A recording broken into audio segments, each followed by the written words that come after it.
क्रिप्टोच्या उत्पन्नावर लागणारा 30% कर जो आहे तो लावण्याचा निर्णय घेण्यात आलेला आहे. नुकसान झालं तरी त्याचा सेट ऑफ मिळणार नाही. क्रिप्टोतील गुंतवणूक कराल तर 30% कर भरावा लागेल हे स्पष्ट आहे. जर तुम्ही क्रिप्टो करन्सीमध्ये किंवा डिजिटल करन्सीमध्ये गुंतवणूक केली आणि तुम्हाला त्यातून लॉस झाला, तोटा झाला, तर तो तोटा म्हणून तुमच्या उत्पन्नामध्ये गणला जाणार नाही आणि एकूण उत्पन्न जो नफा असेल त्यावर तुम्हाला 30% कर या ठिकाणी द्यावा लागणार आहे. पहिल्यांदा प्रावधान क्रिप्टो करन्सीवरच्या उत्पन्नावर कर लावण्यात आलेला आहे.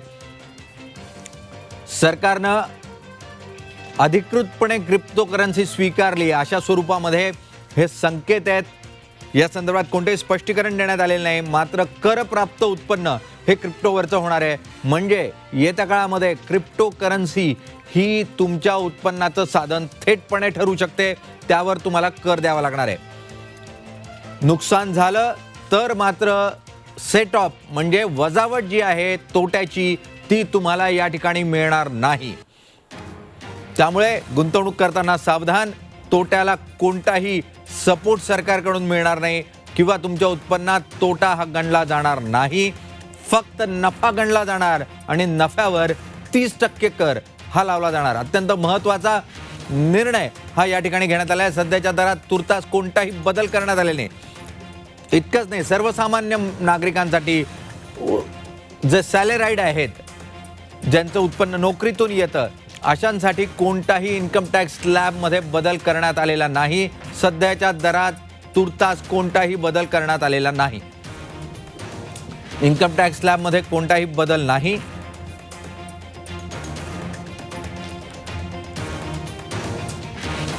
सलग तिसऱ्या वर्षी करात कोणत्याही स्वरूपाचा बदल करण्यात आलेला नाही. यंदा काही प्रमाणावर सूट मिळेल अशी अपेक्षा होती. सरळ फॉर्म जो तयार करण्यात आलेला आहे त्यामध्येही कोणत्याही स्वरूपाचे मोठे बदल सुचवण्यात आलेले नाही. कशा स्वरूपाचं स्ट्रक्चर असणार आहे त्यावर नजर टाकूयात.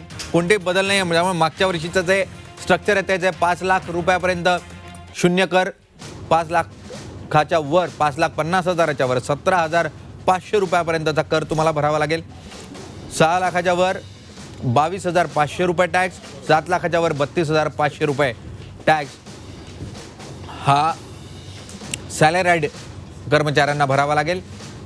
8,45,000, 9 लाख उत्पन्न असेल तर 60,000 रुपये टॅक्स, 10 लाख उत्पन्न असेल तर 75,000 रुपये टॅक्स, 11 लाख उत्पन्न असेल तर 95% टॅक्स, 12,95,000 माफ करा, 12 लाख रुपये उत्पन्न असेल तर 1,15,000 रुपये टॅक्स, 13 लाख रुपये उत्पन्न असेल तर 1,37,000 रुपये टॅक्स हा तुम्हाला भरावा लागेल.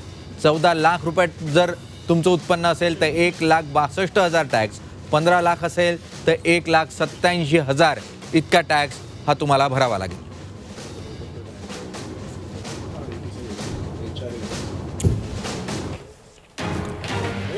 इन्कम टॅक्सच्या स्लॅबमध्ये कोणतेही बदल करण्यात आलेले नाहीत. त्यामुळे कर्मचारी वर्गाला कोणताही दिलासा या ठिकाणी मिळताना दिसत नाही. सध्याच्या दरात तुर्तास कोणताही बदल करण्यात आलेला नाही.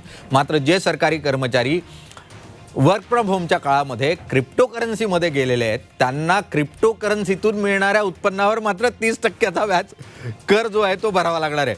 त्यामुळे वजावट ही मिळणार नाही. तोटा झाला तर, या ठिकाणी नफा झाला तर मात्र कर भरावा लागणार आहे.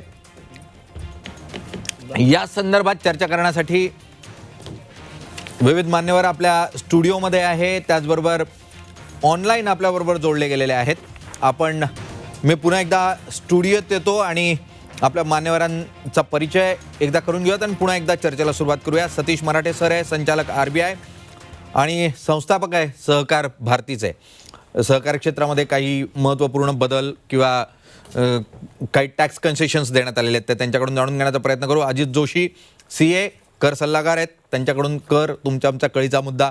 अतुल लोंढे आहेत, अर्थ अभ्यासक आहेत, ते राजकीय पक्षाचे प्रतिनिधी आहेत किंवा ते प्रवक्ते आहेत, पण आपण त्यांना अर्थविषयक अभ्यासक म्हणून मुख्यतः ते चर्चा करतील अशी अपेक्षा करूयात. अजय वाळिंबे सर आहेत, गुंतवणूक सल्लागार आहेत. अनेक वृत्तपत्रांमधून त्यांचे लेख हे आपण संदर्भ म्हणून वापरत असतो. अच्युत गोडबोले सर IT क्षेत्र आणि अर्थविषयक अभ्यासक तेही आपल्याबरोबर असणार आहेत. सुनील नागपूरकर मॅडम या अर्थविषयक अभ्यासक आहे, रिटायर्ड आहेत, HOD economics VES college of art and science and कॉमर्समधून, त्याही आपल्याबरोबर असतील. ललित गांधी महाराष्ट्र चेंबर्स ऑफ कॉमर्सचे प्रतिनिधी म्हणून आपल्याबरोबर असतील. निलेश साठे सर नागपुरातून आपल्याबरोबर ऑनलाईन जोडले गेलेले आहेत, त्यांच्याबरोबरही आपण चर्चा करू. विश्वास पाठक लवकरच दिल्लीतून आपल्याबरोबर असतील. अच्युत गोडबोले सर स्टुडिओत आलेले आहेत. आपण चर्चेला सुरुवात करूयात. आपण इन्कम टॅक्सबद्दल आणि क्रिप्टो करन्सी संदर्भात चर्चा करत होतो. तर क्रिप्टो करन्सी गोडबोले सर आलेलेच आहेत, तर मी थेट त्यांच्यापासूनच सुरुवात करतो. सर, क्रिप्टो करन्सीवर उत्पन्नाला सरांना माईक लागतोय, माईक लागला की आपण त्यांच्याकडे जाऊयात. वाळिंबे सर, इन्कम टॅक्समध्ये साहजिक आहे, खूप अपेक्षा नव्हतीच तशी की खूप काही बदल होतील. कोणत्याही स्लॅबमध्ये चेंजेस नाहीत. क्रिप्टोवर मात्र उत्पन्नावर 30% टॅक्स कसं बघायचं, आणि याला शासकीय मान्यता क्रिप्टोला मिळाली असं समजायचं का? माझ्या मते शासकीय मान्यता मिळाली असंही म्हणणार नाही, पण निदान हे रेकग्नाइज झालं असं मी म्हणेन. अर्थात अजितचं मत वेगळं आहे, मगाशी आम्ही बोलत होतो त्याच्यावर.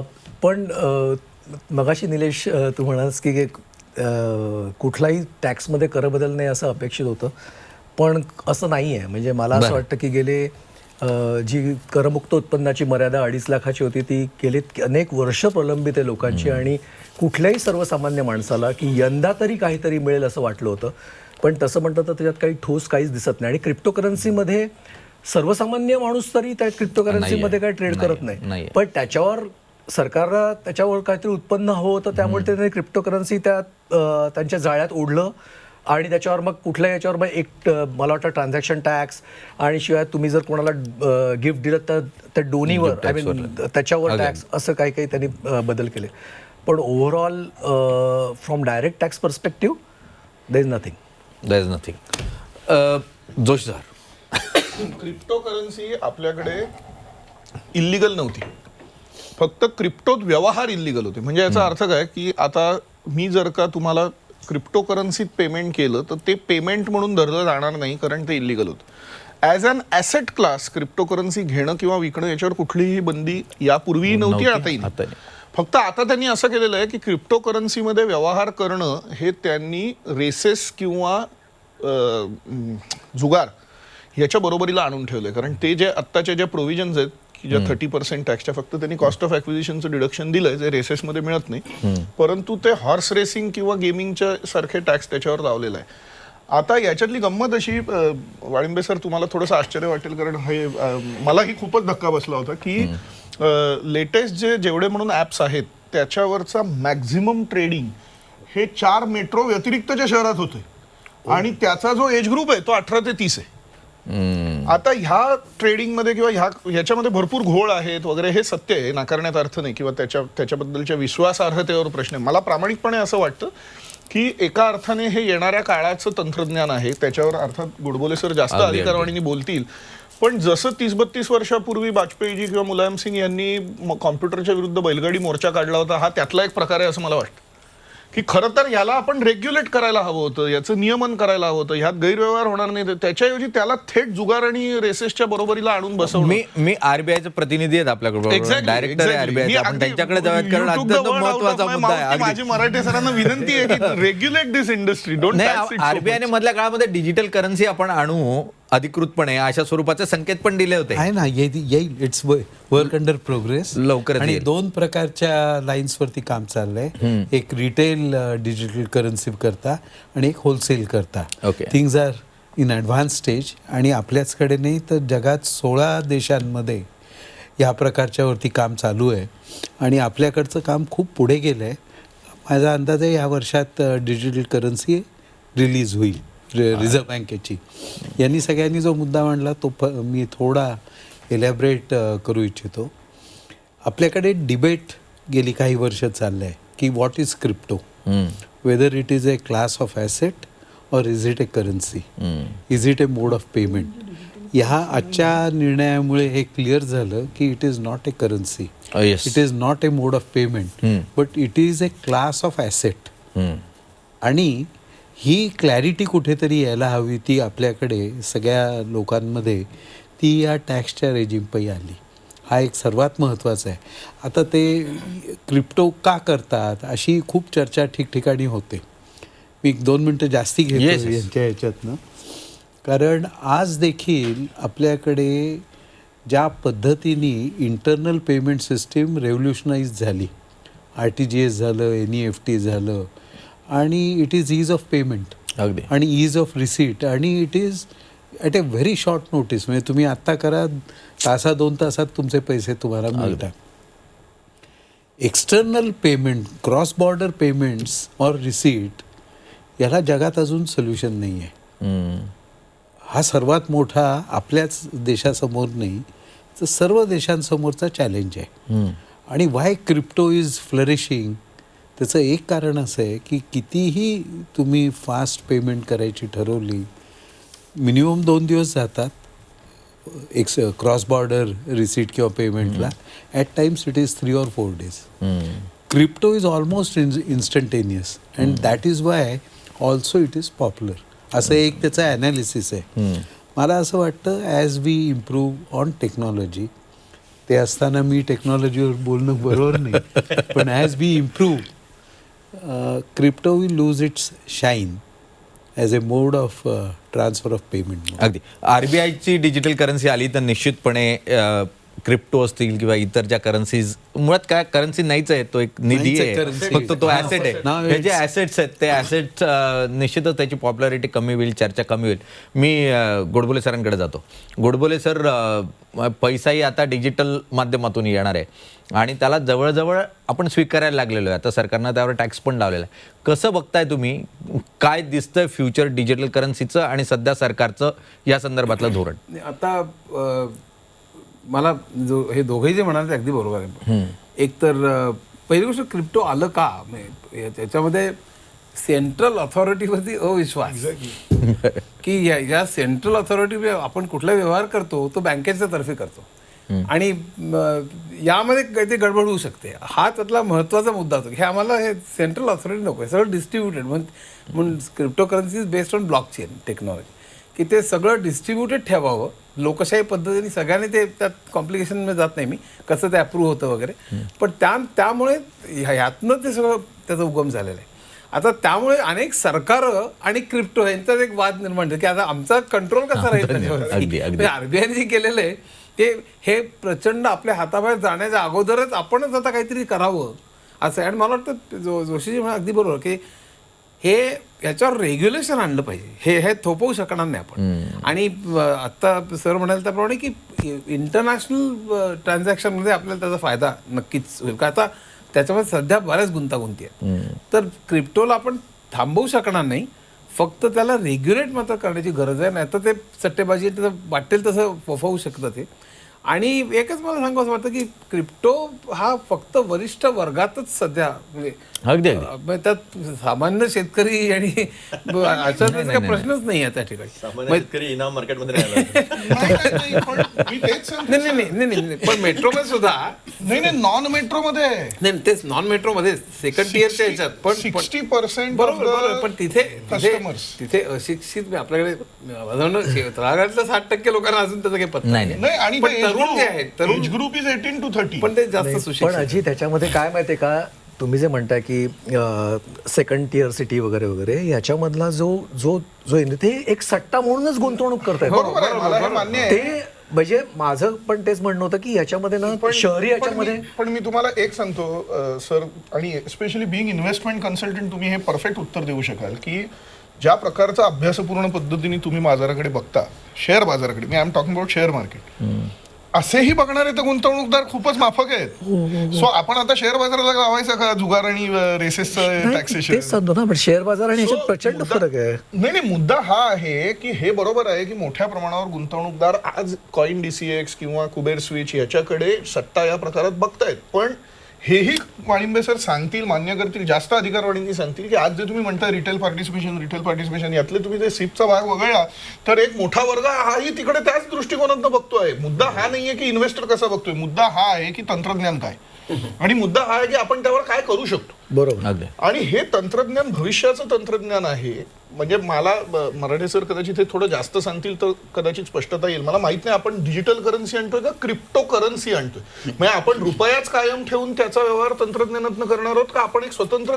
So we have to understand that crypto currency is different than digital currency. रुपया ठेवूनच डिजिटल करन्सी सो राहणार. Then it is not crypto currency. No, it's only going to ease of transacting. So it is an extension.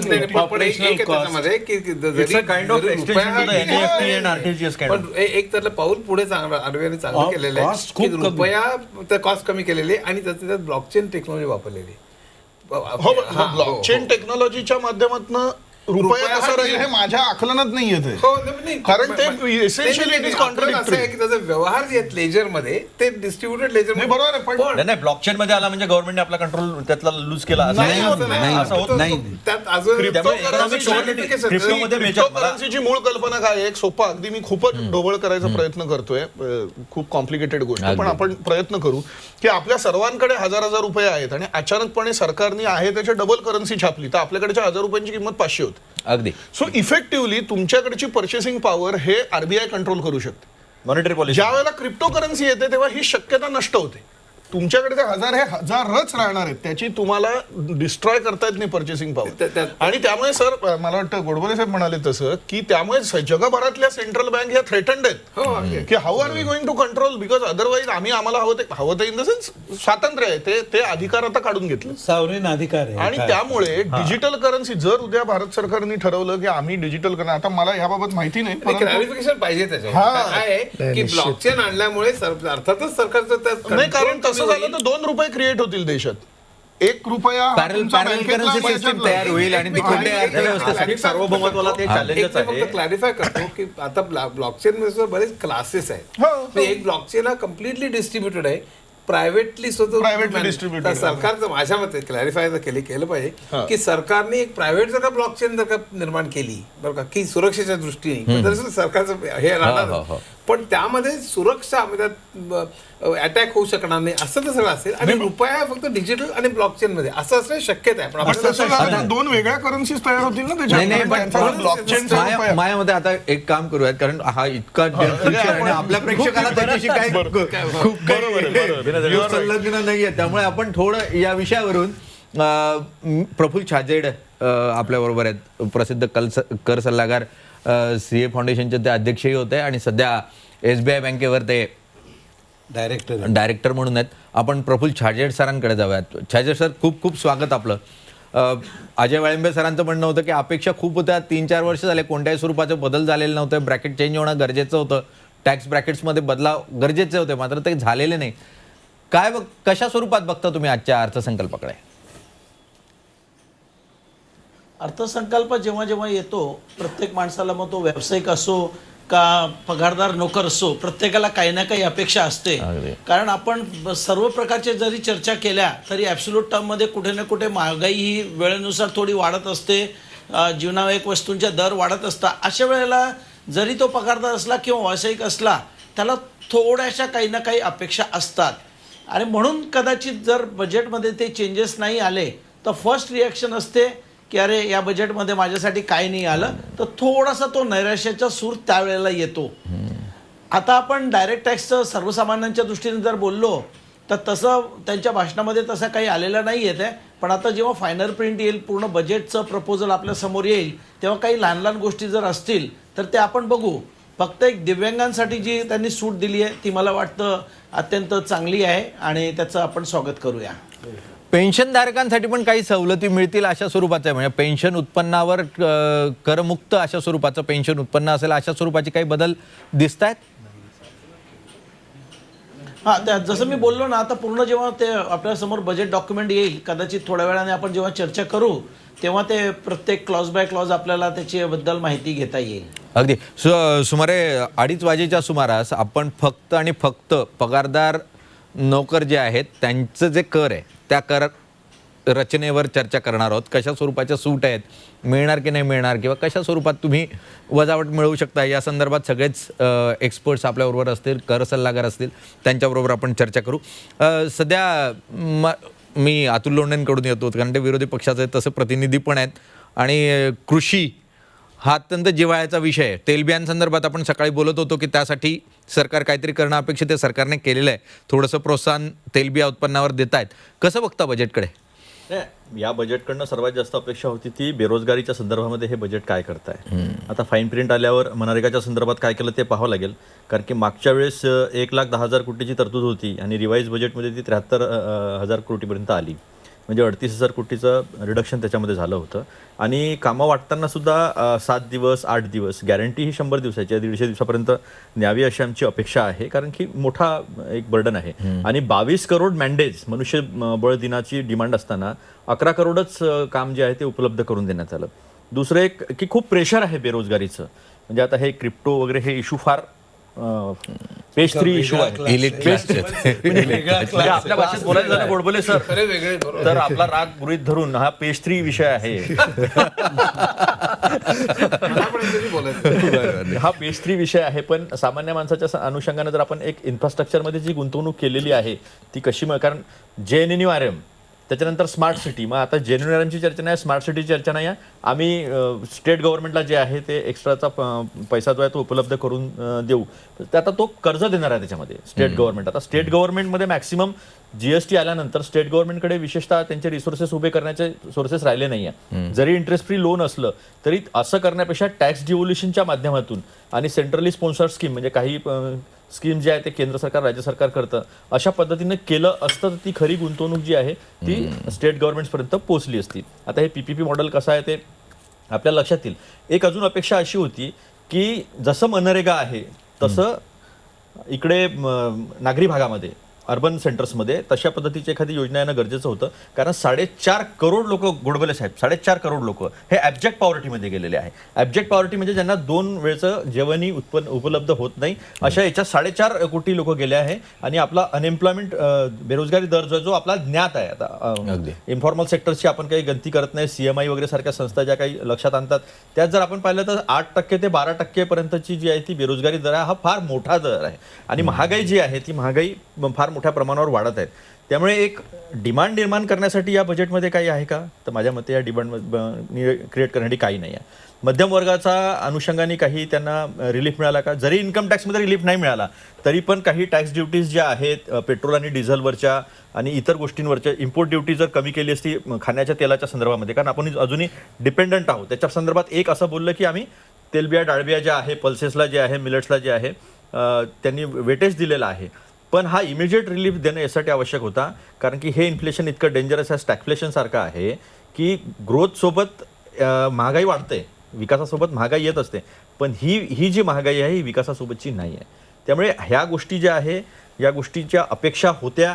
त्यांनी फक्त पंजाबला आणि हरियाणाला आणि पश्चिम उत्तर प्रदेश जे आहे जे इमिजिएट निवडणुकीत जाणार आहे त्याच्या अनुषंगाने त्यांनी 2च गोष्टी बोलल्यात. एक गहू आणि तांदळाच्या संदर्भामध्ये आम्ही 2,62,000 कोटी MSP प्रमाणे देऊ वगैरे. तिथे जर ते बोलले असते की आम्ही जे काही प्रॉमिसेस केले आहे कमिटी देऊ, परालीच्या संदर्भामध्ये ते काही बोललेले आहेत, पण MSP ह्या 2च कमोडिटीबद्दल बोललेले आहे आणि जवळजवळ 23 कमोडिटी MSP मध्ये येतात. एकंदरीत रोजगार आणि महागाई हे या बजेटनी टार्गेट केलेलं नाही. इन्फ्रास्ट्रक्चरवर 34% गुंतवणूक जास्त करू असं सांगितलं आहे. जर गुंतवणूक जास्त होणार असेल तर लिक्विडिटी येणार ना बाजारामध्ये, त्यानिमित्तानं रोजगार वाढणार ना, आणि त्यातून रोजगार निर्मिती नाही होणार असं वाटत तुम्हाला? नाही, असं आहे की काही लॉंग टर्म मेजर्स असतात, काही शॉर्ट टर्म मेजर्स असतात. आता मागच्या वेळेस पण 5.5 लाख कोटी जी आहे ती इन्फ्रास्ट्रक्चरवरची गुंतवणूक होती, आता 2 लाख कोटी त्याच्यामध्ये वाढवलेली आहे. 5.5 लाख तुम्ही जेव्हा गुंतवणूक केलेली होती तेव्हा तुमची बेरोजगारी वाढतच गेली ना. आज इकॉनॉमिक सर्वे जर तुम्ही पाहिला तर तुम्ही 2019 प्री पॅन्डेमिक सिच्युएशन जे आहे तिथे होतो, तिथेच तर 45 वर्षाची बेरोजगारी होती, तिथेच तुम्ही जो ग्रोथ रेट 7.1% सांगितला होता अरविंद सुब्रमण्यमनी तो 4.1% आणून ठेवलेला होता. यशवंत सिन्हा त्याच्या पुढे गेलेले होते. त्यामुळे आकड्याचा जो खेळ आहे या सरकारने भरपूर केलेला आहे, मटेरियलाइज होत नाही. 2 गोष्टी सांगतो तुम्हाला, जसं मनरेगाचं सांगितलं मी, मनुष्यबळ दिनाच्या संदर्भामध्ये त्यांनी काय गडबड केली तेही सांगितलं, तरतूद बाकीची काय केली तेही सांगितलं. मागच्या वेळेस हेल्थ बजेटमध्ये दुसरे हेड टाकून आम्ही एवढं वाढवलं ते सांगितलं होतं. आज तशी काही त्यांनी हिंमत केली नाही. पण आयुष्यमान योजनेमध्ये 6,000 कोटी त्यांनी दाखवले होते मागच्या बजेटला, प्रत्यक्षामध्ये 3,000 कोटी खर्च केले होते. त्यामुळे ह्या ज्या सामान्य माणसाशी निगडीत गोष्टी ज्या आहे, जी के शेप आपण ग्रोथ म्हणतो, तर क्रिप्टोची ग्रोथ असेल 30% काय 40% लावले तर फरक पडत नाही त्याला, कारण की तो सेक्टर उत्पन्नातला तो टॅक्स आहे. पण जो के शेपमध्ये खालती जो ॲब्जेक्ट पॉवर्टीकडे गेला, अतिशय गरीब झाला, त्या माणसाच्या अनुषंगाने सरकारचं काम असतं करण्याचं. आणि याच्यामध्ये एकच गोष्ट मला सांगायची आहे की प्रायव्हेट इन्व्हेस्टमेंट येणार नाही हे गृहीत धरलेलं आहे, म्हणजे आपले इकॉनॉमिक पॅरामीटर्स बरोबर नाही. मला खरं ह्या विषयाला जी गुंतवणूक आहे 34% गुंतवणूक आपण इन्फ्रास्ट्रक्चर डेव्हलपमेंटमध्ये टाकतोय, तर त्या संदर्भात साठे सरांकडे जायचंय. मात्र तुम्ही काही आरोप केलेत केंद्र सरकारवर किंवा तुम्ही वस्तुस्थिती मांडण्याचा प्रयत्न केलाय. मी पाठक साहेबांकडे जातो. पाठक साहेब, थेटपणे ज्या स्वरूपाचे आकडे सांगितले गेले त्यापेक्षा खूप कमी गुंतवणूक ही स्थानिक पातळीवर होताना आपल्याला पाहायला मिळाली, ग्राउंडवर होताना पाहायला मिळाले, अशा स्वरूपाचा आरोप आहे. आणि त्याच स्वरूपातले आकडे याही वेळेला दाखवले गेले, असंही एक पाहणी जी आहे ती मुख्यतः आरोप म्हणूयात. आता काय पर्याय. पाठक सर, बघा, आरोप करणं हे अजून काम सातत्याने होत असतं.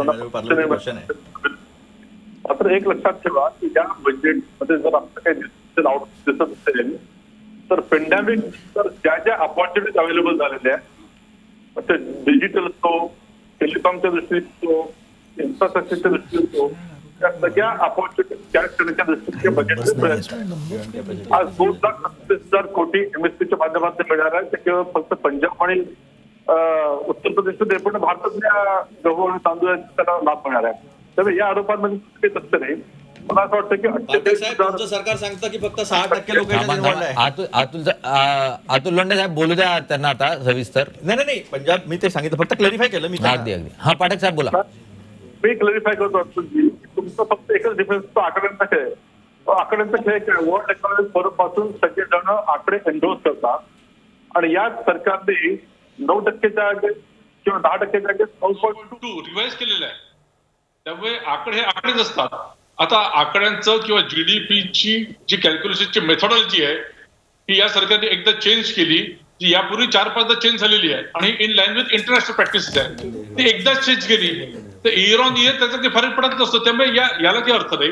मला असं वाटतं शेतकऱ्यांसाठी, महिलांसाठी, रोजगाराच्या दृष्टीने सर्व फ्रंटवर या बजेटमध्ये प्रोव्हिजन्स आहेत आणि याच्या माध्यमातून पुढच्या वर्षी जी 8.5% ग्रोथ आहे ही अगेन हायएस्ट डेव्हलपिंग इकॉनॉमी म्हणून भारत देणार आहे. राहिला प्रश्न प्रायव्हेट इन्व्हेस्टमेंटचा, आज 90,000 कोटी हे IPOच्या माध्यमातून डोमेस्टिकली इन्फ्यूज झालेले आहेत. त्यामुळे डोमेस्टिक इन्व्हेस्टमेंट ऍज वेल एज 46 बिलियनचं US जे इन्व्हेस्टमेंट आहे, जे FDI हे देखील इन्व्हेस्टमेंट होत आहे. हे का होत आहे? कारण ज्या प्रकारे या सरकारने कोरोनाला हाताळलं, कोरोनाला बाजूला करून पुढे जात आहे. मला सांगा, -4 वरनं जेव्हा आपली इकॉनॉमी 9.2 वर जाते, याचा अर्थ 13 ते 14 युनिट्सनी आपली इकॉनॉमी वाढलेली आहे. हे लक्षात घ्यायला हवं. आणि जेव्हा तुमची जीडीपीची ग्रोथ होते, बजेटचा साईज वाढतो, तेव्हा हे विदाऊट रोजगार कसं काय काम होणार, हा साधा प्रश्न आहे. पाटील साहेब, मी मराठे सरांकडे जातो. मराठे सर, हे लॉजिक परफेक्ट आहे का की -4 होतो आणि 9.2 वर गेलो म्हणजे आपण 13.5% वाढलो? पण नाही, मी एक सांगू इच्छितो, मी जितकं वाचन करतो, भेटतो, जगात कुठेही ज्याला आपल्याकडे नोकरी समजतात, सकाळी 8 ते 4, 10 ते 6 शिफ्ट ड्यूट, की मी महिनाभर काम करेन आणि at the end of the month मला नोकरी मिळेल, म्हणजे पगार मिळेल, अशा प्रकारची एम्प्लॉयमेंट ही जगात कुठेही 20%च्या वर नाही आहे. लोकांना जे साधन आहे इन्कमचं ते सेल्फ एम्प्लॉयमेंट आणखी इन्कम अर्निंग अपॉर्च्युनिटीजमधनं आहे.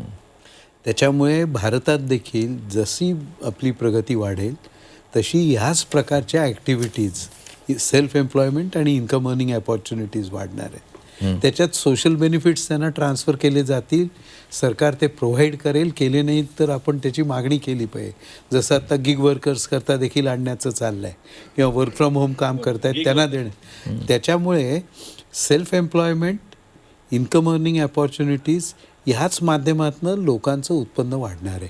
आणि त्याच्यामुळे केवळ सरकारी नोकऱ्या देणं किंवा इन्व्हेस्टमेंटमुळे जी इन्क्रिमेंटल ग्रोथ होईल तो किती झाला तरी it's not going to be beyond a particular point. अगदी एकच विषय आपण आता कायमचा सोडवूया म्हणजे सोपं गणित आहे त्याच्यामध्ये काहीच कठीण नाहीये. आपण 19-20ला 100 रुपयाला असू तर 20-21ला आपलं 7.5%ने मोठा छोटे मोठे डिफरन्स आपण बाजूला ठेवू खाली आलो म्हणजे आपण 92 रुपयावर आलो आणि तिथून आपण 9% वाढलो. याचा अर्थ आपण साधारण 101 रुपयाच्या पुढे मागे गेलो. सो आपण 19-20च्या तुलनेत 1.25% वर आलोय. 13 युनिट 15 युनिटनी होत नाही. 1.3% ची ग्रोथ जी आहे ती जर आपण pre pandemic 19-20 was one of the lowest growth years. त्यामुळे त्या पार्श्वभूमीवर आता 1.25% ग्रोथ आहे. हे आपण एक साधं गणित म्हणून मला याच्यात कुठली बाजू घ्यायची. माझं एक म्हणणं आहे की जर अगदी 1.3%चा ग्रोथ रेट जरी असेल तरी तो सकारात्मक आहे कारण 2 वर्षाच्या अत्यंत विपरीत अशा परिस्थितीतून आपण बाहेर हे अगदी खरं जातोय आहे. आणि त्यातून 1.3% इज अ गुड ग्रोथ. आपण हे एक्सेप्ट केलं पाहिजे. मला बॅक ऑन द रेट्स याच्यामध्ये एकच महत्वाचा मुद्दा असा आहे की 4% खरं ग्रोथ आपला 19-20ला आपला 4% ग्रोथ होता. तो खरं 4% नसून 2.5%च आहे. हे आपला 1.5% आहे. 2.5% कमी असं अरविंद सुब्रमण्यन यांनी सांगितलं होतं कारण आपण त्याची सिरीज बदलली होती चेंज केलं होतं. पण ऍक्च्युली तो 1.5% सुद्धा नाही आहे. तो ऍक्च्युली खूप कमी 0 निगेटिव्ह आहे. हे 19 ह्याचं कारण असं नाही त्याचं कारण महत्वाचं आहे. हे म्हणजे प्रोफेसर अरुण कुमारांनी कायम ते आर्ग्युमेंट केलेलं आहे. ह्याला महत्वाचा भाग असा की आपण जेव्हा GDP मोजतो आत्ता जे 9% 8% तो फक्त ऑर्गनाइज सेक्टरचा मोजतो. त्यामध्ये फक्त कॉर्पोरेट सेक्टर मोजलेला असतो. अनऑर्गनाइज सेक्टर प्रचंड मार खाल्लेला. माझ्याकडे सगळे आकडेवारी आहे. 30-40% आणि 70-80% उद्योग खाल्ला झाला. MSME त्या MSME मध्ये सुद्धा म्हणजे मायक्रो हा 90% आहे आणि MSME मधला आपण पॉलिसी सगळ्यांना एकच लावतो आणि त्या सगळ्यामध्ये गोंधळ काय झालेला मला एक मिनिट की या सगळ्यामध्ये प्रत्यक्ष जी GDP जी ग्रोथ होती ती निगेटिव्ह होती आणि आता जे आपण झालो तर कदाचित 0% आलेलो असू. म्हणजे हे आपण लक्षात ठेवलं पाहिजे की आत्ता सुद्धा जी 8% 9% ती खरी ॲक्च्युली ही अगदी जेमतेम हे काही आणि असेल ती केशेप रिकव्हरी. मग याच्यामध्ये प्रॉब्लेम काय आहे ठिकाणी की खरं आपली जी एज्युकेशन हेल्थ केअर मी नेहमी सगळ्या याचं सांगत असतो की शिक्षण आरोग्य पाणी वीज सार्वजनिक वाहतूक स्वस्त घरं आणि रिन्युएबल एनर्जी ह्याच्यामध्ये जर का तुम्ही प्रचंड गुंतवणूक केली रिन्युएबल थोडी प्रगती केली आपण मान्य मला पण प्रचंड गुंतवणूक केली आणि ती गुंतवणूक मनरेगा वापरून तुम्हाला चिक्कार करता येणार. खरं 150 दिवस पाहिजे तर आपण 50च घेतो. त्यात 2.36 लाख कोटी लागते वगैरे सगळे आकडेवारी आहे. ही संबंध मनरेगा वापरून आणि ती शहरात सुद्धा केली पाहिजे. अगदी बरोबर शहरात सुद्धा शहरी भागामध्ये या दोघांमध्ये केलं जर का तर आपण नेहमी साऊथ कोरिया आणि हाँगकाँग याची उदाहरणं डायनिंग टेबलवर बसून एक सांगतो की या सगळ्या देशांनी आणि इव्हन युरोपनी आणि अमेरिकेनी सरकारांनी प्लीज अंडरस्टँड NGOनी नाही दयामाया नाही सरकारांनी प्रचंड मोठी गुंतवणूक केलेली आहे. मेजर रेस्टोरेशन 1871 तर जपानमध्ये सुद्धा नाही पण ही क्षेत्र आपण खाजगीकरणाकडे घेऊन जातोय. सरकार कुठे गुंतवणूक करताय त्या ठिकाणी शिक्षणातही करायला एकच निलेश माझा एक मुद्दा होता मगाशी विश्वास पाठक जे म्हणाले की फॉरेन डायरेक्ट इन्व्हेस्टमेंट किंवा जी आपल्याकडे इन्व्हेस्टमेंट त्यांनी IPOचा संदर्भ दिला. पण IPO मध्ये फॉरेन डायरेक्ट ही केवळ स्टॉक मार्केटमध्ये मॅक्झिमम आलेली आहे मॅक्झिमम आणि आता दे स्टार्टेड विड्रॉईंग. त्यामुळे जेव्हा आपण एक उत्पन्नाचा सोर्स म्हणून किंवा भारताकडे जी इन्व्हेस्टमेंट म्हणून जे बघत होतो ते आता तुम्हाला खरं दिसेल. आता येत्या 2 वर्षात चॅलेंजेस आहेत. जेव्हा फेडरल रेट तिकडचा व्याज वाढेल तेव्हा काय होईल निघून जाईल आपल्याकडे 4 वेळा वाढणार. आणि IPO मध्ये बरेचसे ह्याच्यात 2 गोष्टी आहेत. एक तर पैसे कंपन्यांकडे जाणं आणि दुसरं ऑफर फॉर सेल. ह्याच्यात ऑफर फॉर सेल मध्ये गुंतवणूकदारांनी पैसे स्वतःचे कमवून घेतलेले आहेत. त्यामुळे प्रत्यक्ष क्षेत्रात किती गुंतवणूक झाली हे महत्वाचं आहे. अगदी मी थोडंसं मला याच्यामध्ये फक्त रोजगाराच्या संदर्भामध्ये चुकीचा मेसेज जाऊ नये कारण मराठे साहेबांनी जे बोललो त्या नोटवर मी नव्हतो. कारण कितीही गव्हर्नमेंट जॉब क्रिएट केले ते 5 करोडच्या वरती जॉब्स नाही आहेत इन्क्लुडिंग स्टेट आणि ते सगळं मिळून आपण. तर तो प्रश्न नव्हता. जॉब क्रिएशन म्हणजे काम हाताला काम मिळालं पाहिजे. जसं मनरेगाचं आपण त्याच्यामध्ये असेट्स नाही इन्कम मिळालं पाहिजे. ते तुमचं ते स्वरोजगार आणि ते पकोडा वगैरे तयार करणं तो फार वेगळा आहे. मुद्रा नाही मी पॉलिटिकल बोलतोय पण त्याच्यामध्ये एक असं आहे की मुद्रामध्ये नाही ऐकून घ्या ना मुद्रामध्ये तुमचे शिशु असेल मध्यम असेल त्याच्यामध्ये 90% पेक्षा जास्त जे आहे ती NPA झालेला आहे तो त्याच्यावर कोणी बोलत नाही. MSMEच्या संदर्भामध्ये 5,000 कोटी त्यांचे पेमेंट्स राहिले होते, हे गडकरी साहेब स्वतः बोलले होते, ते मिनिस्टर होते. आता आपले राणे साहेब आहेत मिनिस्टर त्याचे, ते काही बोलले नाहीत त्याच्यावर. तर त्यांना ते परत दिलेले आहे का पैसे, त्यांच्या पेमेंटचा जो प्रश्न आहे तो MSMEनी उपस्थित केला होता, तो झालेला नाही आहे. आणि MSMEचं तुमच्या जॉब क्रिएशनमध्ये 50% कॉन्ट्रीब्युशन आहे तुमच्या GDPच्या, एकूण जॉब एम्प्लॉयमेंट क्रिएशनच्या, आणि 25% जे GDP मधलं कॉन्ट्रीब्युशन आहे त्याला ज्या पद्धतीनं टच करायला पाहिजे नव्हतं त्या पद्धतीनं टच केलेलं नाही आहे. इन्फ्रास्ट्रक्चरमध्ये गुंतवणूक करून राहिले ठीक आहे ना, प्रॉब्लेम नाही आहे. त्याच्यामध्ये मशिनरीचा जेवढा रोल त्याच्यामध्ये आहे ना, आणि लेबरचा किती रोल आहे, हा फार वेगळा भाग आहे. लिक्विडिटी क्रिएट करणं आणि पर्चेसिंग पॉवर क्रिएट करणं याच्यामधला फरक आहे. आपण याच्यावरून थोडंसं आता सर्वसामान्यांच्या मुद्द्यांकडे जाऊ. नाही, हा मुद्दा आहे निश्चितपणे, पण म्हणजे किती गुंतवणूक झाली, किती मेहनत थेटपणे मध्ये खूप मेकनायझेशन आहे. हायवे जे आहेत त्याच्यामध्ये थेट रोजगार किती निर्माण होतील हा प्रश्न आहे. मनरेगाबद्दल सांगतो. मनरेगामध्ये NPA वाढलाही वस्तुस्थिती आहे, पण तो 90% नाही झाला. मुद्रामध्ये NPA वाढलाही वस्तुस्थिती आहे, पण तो 90% नाही आहे. It is hovering between 7 and 9%. नाही, मग तुम्ही काढून बघा. NPA माझं क्षेत्र आहे म्हणून मी थोडंसं बोलतो, कारण मी ARC मध्ये काम करतो.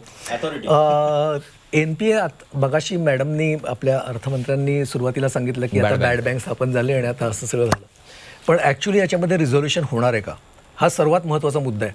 आत्ता मला असं वाटतं की सिच्युएशन अशी आहे की आपण जसं हे बॅड असेट्स, पब्लिक सेक्टर बँकांची बॅलन्स शीट क्लीन होईल, ते सगळे बॅड असेट्स तुमच्याकडे नवीन ARC, त्यांनी नॅशनल ARC अशी स्थापन केली, त्याच्यात जातील. बरं, नॅशनल ARC स्वतः हे काम करणार नाहीये, त्यांनी डेट रिकव्हरीसाठी आणखी एक कंपनी स्थापन केली आहे, त्या डेट रिकव्हरी संबंधात हे एजंट म्हणून काम करणार. आता ते स्ट्रक्चर कसं होणार आहे, त्यामुळे सर्वात महत्त्वाचं म्हणजे यावेळी त्यांनी बँकेच्या रिकॅपिटलायझेशनचा कुठेही काही उल्लेख नाही.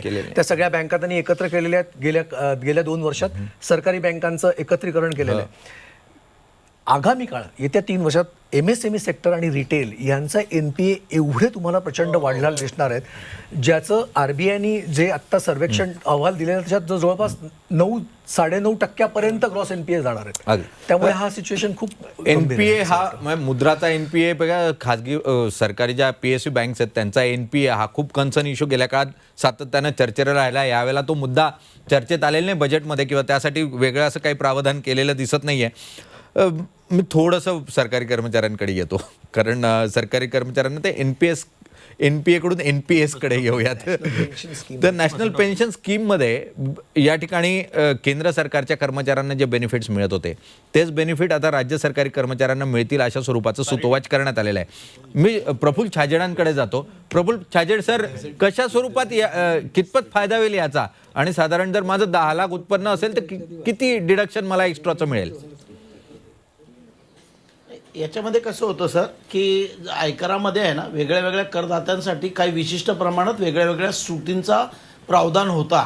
आणि स्पेशली सरकारी कर्मचारी ज्यांना आपण म्हणतो ते 2 विभागात विभागले गेले होते, राज्य सरकार आणि केंद्र सरकार अशा प्रकारचे होते. तर केंद्र सरकारचे जे म्हणजे एम्प्लॉई होते त्यांना 14% जे काही कॉन्ट्रीब्युशन होतं ते माफ मिळत होतं, परंतु राज्य सरकारच्या बाबतीत ते 10% होतं. मला वाटतं या बजेटने ते अत्यंत चांगलं गोष्टी केलेली आहे की सर्व कर्मचाऱ्यांना एका लेवल प्लेईंग फील्डवर आणलं आणि त्यांनाही ते 14% पर्यंतची जी अलाउबिलिटी केली आहे त्याच्याने निश्चितप्रमाणे फायदा होईल.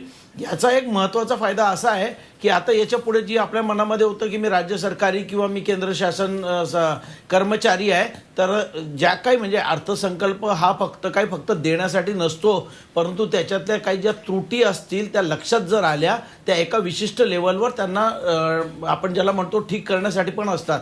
परंतु ही अत्यंत चांगली त्यांनी एक गोष्ट केलेली आहे. आणि याचा जास्त करून सरकारी कर्मचारी, मला वाटतं भारतामध्ये एवढी राज्य आहेत तर त्यांचे जे काही कर्मचारी असतील त्यांना हा निश्चितप्रमाणे फायदा होईल. तर जवळजवळ 4% इंडिव्हिज्युअल प्रत्येक करदात्याला हा अशा प्रकारचा हा फायदा होणार आहे. 4% उत्पन्न जे आहे ते या ठिकाणी तुम्हाला डिडक्टेबल अमाऊंटमध्ये आणता येईल, आणि त्यामुळे त्यामध्ये तुम्हाला त्या 4%वर म्हणजे जर तुम्ही 10 लाख रुपये कमवत असाल तर त्यातल्या 4%वर जो तुम्हाला 10%चा टॅक्स लागत होता तो कमी होताना आपल्याला या ठिकाणी पाहायला मिळेल. ती गंमत अशी आहे की जर इन्फ्लेशन वाढलं नाही तर तो फायदा आहे, inflation will it it out. एखाद वर्षाचं नेटफ्लिक्स सबस्क्रिप्शन येईल एवढाच बेनिफिट. हो, फार कमी आहे. मी यानंतर निलेश साठे सरांकडे जाऊयात. निलेश साठे सर आपल्या बरोबर आहेत. निलेश साठे सर, LIC संदर्भातलं स्पष्टपणे सांगितलं गेलं की लवकरच LICचं जे डिसइन्व्हेस्टमेंट आहे ते खूप नजीकच्या काळामध्ये आपल्याला होताना पाहायला मिळेल. कधीपर्यंत तुम्ही अपेक्षित धरतात आणि किती टक्क्यापर्यंतचं डिसइन्व्हेस्टमेंट हे आपल्याला पाहायला मिळू शकतं LIC मध्ये?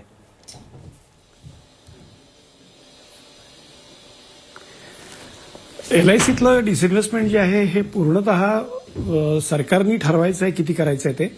आणि त्यांनी 1,00,000 कोटी मागच्या बजेटमध्ये हे अनाऊन्स केलं होतं की डिसइन्व्हेस्टमेंटमधनं 1,00,000 कोटी रुपये आम्ही उभे करू.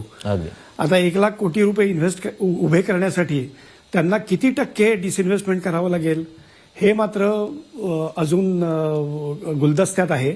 कारण त्याची प्राइस डिस्कव्हरी जी आहे ती करणं सध्या चाललंय. म्हणजे थोडक्यात शेअरची किंमत किती असावी त्या किमतीप्रमाणे किती टक्के ते डिसइन्व्हेस्ट होईल हे डिसाईड होईल. माझ्या मते साधारण 6 ते 7% डिसइन्व्हेस्टमेंट केलं तर 70-80 कोटी रुपये जर मिळाले तर तुर्तास सरकारने तेवढ्यावर थांबवावं. आणि नंतर फॉलो ऑन पब्लिक ऑफरमध्ये ज्यावेळेला शेअर प्राईस LICची जी काही असेल ती मार्केट डिसाईड करेल त्या किमतीवर पुन्हा त्यांना 5% 7% रेज करता येईल.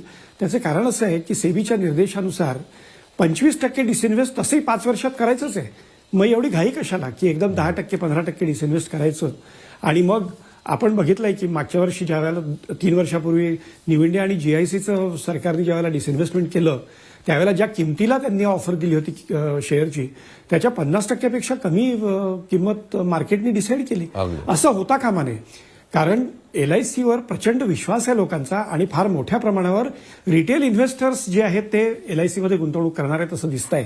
आणि त्यामुळे त्यांचा विश्वास जो आहे या विश्वासाला कुठल्याही प्रकारे तडा जाऊ नये या दृष्टीने सरकारने पूर्ण काळजी घेतली पाहिजे एवढंच फक्त माझं म्हणणं आहे. या इन्शुरन्सच्या संदर्भामध्ये अजून एक घोषणा जी झाली आहे ती बहुधा विशेष विचारात घेतली गेलेली नाहीये. ती म्हणजे शुअरिटी बॉन्ड्स. शुअरिटी बॉन्ड हा नवीन प्रकार IRDAने प्रस्तुत केलाय. 3 जानेवारीला त्यांनी गाईडलाईन्स या संदर्भामध्ये रिलीज केल्या आहेत. पूर्वी काय होतं की ज्यावेळेला तुम्हाला सरकारी कामं करावी लागायची त्यावेळेला तुम्हाला बँक गॅरंटी द्यावी लागायची. आणि ही बँक गॅरंटी साधारण 2% ते 5% एवढी असायची. त्याच्यासाठी बँकेत तेवढे पैसे ठेवावे लागायचे. आणि इतकं करून जर डिफॉल्ट झाला त्यांनी जर काम पूर्ण केलं नाही तर सरकारला फक्त हे 2% किंवा 5% बँक गॅरंटी जी आहे तेवढीच फक्त वसूल करता यायची. आता त्याला पॅरलल म्हणून IRDAने शुअरिटी बॉन्ड्स जे भारताबाहेर अनेक वर्षापासून उपलब्ध होते ते शुअरिटी बॉन्ड्स भारतामध्ये आणण्याची परवानगी दिली आहे. त्याच्यासाठी त्यांनी गव्हर्नमेंट त्याच्यासाठी या बजेटमध्ये एक आनंदाची गोष्ट म्हणजे निर्मला सीतारामन यांनी सरकारी कामं जी आहेत म्हणजे आता ती NHAIची कामं असोत किंवा इतर कुठली असोत रस्ते बांधणी असेल काही असेल त्याच्यासाठी जी बँक गॅरंटी द्यावी लागायची त्याच्याऐवजी आता इन्शुरन्सचा प्रॉडक्ट जो आहे जो शुअरिटी बॉन्ड या नावाने आलेला आहे तो तुम्हाला घेता येईल. आता तो कुठल्या प्रकारे वेगळा आहे तर जर पूर्वी त्यांनी जर डिफॉल्ट केलं तर त्याला जी काही बँक गॅरंटी तेवढीच फक्त वसूल करता यायची. Surety bond is something different from that. म्हणजे उदाहरणार्थ काही नैसर्गिक आपत्तीमुळे किंवा कुठल्याही कारणाने जर तो काम पूर्ण करू शकला नाही तर इन्शुरन्स कंपनी त्या काम न झालेल्याचं compensation by way of claim हे सरकारला देईल. सरकारला म्हणजे ज्यांनी कोणी कॉन्ट्रॅक्ट केला असेल त्याला. तर हा फार मोठा फायदा आहे. आणि ह्या दृष्टीने ही अनाऊन्समेंट जी केली आहे त्यांनी की सरकारी कामांमध्ये आम्ही याला परवानगी देत आहोत तर फार मोठ्या प्रमाणावर इन्शुरन्सचा व्यवसाय पण त्याच्यात वाढण्याची शक्यता आहे. IRDAने गाईडलाईन्स ऑलरेडी इश्यू केलेले आहेत आणि 1 एप्रिलपासून हे शुअरिटी बॉन्ड्स मार्केटमध्ये येतील. अगदी. मी महाराष्ट्र चेंबर्स ऑफ कॉमर्सचे ललित गांधी आपल्याबरोबर आहेत. आपण त्यांच्याकडे जाऊयात. ललित गांधीजी, या ठिकाणी कोऑपरेटिव्ह सेक्टरला काही बेनिफिट्स दिले गेलेले आहेत. मराठे सरांकडे मी या विषयावर येणार आहे. मॅट जो होता तो 15% खाली आणण्यात आलेला आहे. कशा स्वरूपात या ठिकाणी तुम्हाला त्यात फायदा दिसतोय आणि कितपत कोऑपरेटिव्ह सेक्टर जे आहे त्याला बूस्टर मिळेल या ठिकाणी या निर्णयांनी? धन्यवाद निलेशजी. नक्कीच या कोऑपरेटिव्ह सेक्टरमध्ये जे कर सवलत दिलेली आहे त्याचा फायदा कोऑपरेटिव्ह क्षेत्राला चालना देण्यासाठी होईल. गेली काही वर्ष सहकार क्षेत्र हे थोडंसं दुर्लक्षित झालं होतं आणि आता कदाचित एक हेवी वेट मिनिस्टर त्या खात्याला मिळाल्यामुळे असेल कोऑपरेटिव्ह क्षेत्राकडे पुन्हा एकदा सरकार गांभीर्याने बघतंय, विशेषतः केंद्र सरकार या क्षेत्राकडे गांभीर्याने बघतंय असं दिसतंय. आणि या कररचनेमध्ये ही जी सवलत दिलेली आहे त्याचा सहकार क्षेत्राला नक्की फायदा होईल आणि पर्यायानं इकॉनॉमीमध्ये आणि सामाजिक हेतूने सहकार चळवळ बळकट होण्यासाठी याची नक्की मदत होणार आहे. परंतु याबरोबरच आम्हाला व्यापार आणि उद्योग क्षेत्राला काही पॅकेजची जी अपेक्षा होती ती मात्र या बजेटमधून पूर्ण होताना दिसत नाही आहे. पायाभूत सुविधा किंवा बाकीच्या क्षेत्रामध्ये जरी सरकारनं भरपूर काही देण्याचा प्रयत्न केला असेल तरी ह्या दोन घटक जे सगळ्यात सफर झाले या कोरोना पॅन्डेमिकच्या कालखंडामध्ये त्या व्यापार आणि एमएसएमई क्षेत्राला थेट इन्सेंटिव्हाइज करण्याची जी अपेक्षा होती ती मात्र यामध्ये पूर्ण झालेली दिसत नाही. त्या बाबतीत आमची नक्कीच निराशा झालेली आहे. परंतु पायाभूत सुविधावर सरकारनं फार मोठ्या प्रमाणात गुंतवणूक आणि खर्च करण्याचं मान्य केलेलं आहे, ती एक चांगली गोष्ट आहे. विशेषतः रस्ते 25,000 किलोमीटरचे नवीन रस्ते, 400 वंदे भारत रेल्वे आणि विशेषतः 100 कार्गो टर्मिनल हे शेतीला सुद्धा मदत होणार आहे आणि उद्योगाला सुद्धा याची फार मोठी मदत होणार आहे. कार्गो टर्मिनलची या पायाभूत सुविधामध्ये सरकारनं ज्या पद्धतीनं फोकस केलेला आहे त्याचा इनडायरेक्ट बेनिफिट आम्हाला नक्की मिळेल, परंतु थेट बेनिफिटची आमची अपेक्षा या बजेटमधनं पूर्ण झाली नाही. याबरोबर स्टार्टअप इंडस्ट्रीसाठी आपण राईसच्या माध्यमातून जे काही विषय मांडले होते 2 दिवसापूर्वी त्याचा परिणामही या बजेटमध्ये आपल्याला बघायला झालेला मिळतो की 1 वर्ष आपलं टॅक्स इन्सेंटिव्ह सरकारने एक्सटेंड केलेलं आहे स्टार्टअपसाठीचं. मार्च 23 पर्यंत आपल्याला इन्कम टॅक्सचे बेनिफिट स्टार्टअपसाठी मिळणार आहे, ही अतिशय चांगली गोष्ट आहे. त्याबरोबरच राईजमध्ये एक विशेषतः मी मुद्दा मांडला होता कृषी क्षेत्रातल्या स्टार्टअपसाठी आणि अर्थव्यवस्थेमध्ये फायनान्सची अडचण जी होते स्टार्टअपला ते कृषी क्षेत्राच्या स्टार्टअपला नाबार्ड थेट अर्थसहाय्य करणार ही सरकारने तरतूद केलेली ती अतिशय चांगली आणि महत्वाची तरतूद आहे. मात्र हे कमी व्याजानं मिळेल आणि सुलभतेने मिळेल या गोष्टीकडे सरकारनं लक्ष द्यावं अशी अपेक्षाही या निमित्तानं व्यक्त करतो. Maharashtra chamber commerce, industries and agriculture या तिन्ही घटकाचं प्रतिनिधित्व करते, त्यामुळे ऍग्रिकल्चर सेगमेंटसाठी बऱ्याच चांगल्या गोष्टी यामध्ये दिसत आहेत. त्यामध्ये ड्रोन तंत्रज्ञानाचा वापर असेल, कृषी विद्यापीठामध्ये नैसर्गिक शेतीच्या अभ्यासक्रमामध्ये समावेश करण्याचा असेल, नैसर्गिक शेतीला चालना देण्याची घोषणा असेल किंवा एमएसपी साठी 2,37,000 कोटीची तरतूद करण्याची घोषणा असेल, या तिन्ही गोष्टी चांगल्या आहेत. त्यामुळे शेतीला मिळालेलं बळ हे अप्रत्यक्षपणे व्यापार उद्योगाला सुद्धा बळ मिळणार आहे.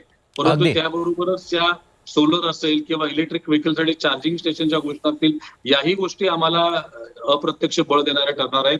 त्यामुळे या काही पायाभूत सुविधांच्यासाठी ज्या घोषणा या सरकारच्या नक्की चांगल्या आहेत. ललितजी, धन्यवाद तुमच्या या प्रतिक्रियेसाठी, कारण तुम्ही खुश दिसताय सरकारनं केलेल्या सर्व गोष्टांमुळे. मात्र स्थानिक पातळीवरून ज्या प्रतिक्रिया येतात त्या सगळ्याच सकारात्मक आहे असं नाही, तुमच्याकडून सकारात्मक अशी प्रतिक्रिया येते. ॲग्रिकल्चरल सेक्टरमधल्या स्टार्टअप्सला या ठिकाणी फंडिंग केलं जाईल अशा स्वरूपाचं सांगितलं गेलंय. तर कितपत तुम्हाला असं वाटतं की त्यातून कृषी क्षेत्राला नाही फंडिंगची घोषणा केली ना कृषी नाबार्ड फंड करणार कृषी क्षेत्रातल्या स्टार्टअप्सला. मी गोडबोले सरांकडे जातो. गोडबोले सर, कितपत सपोर्ट सिस्टीम उभी राहिली यातून?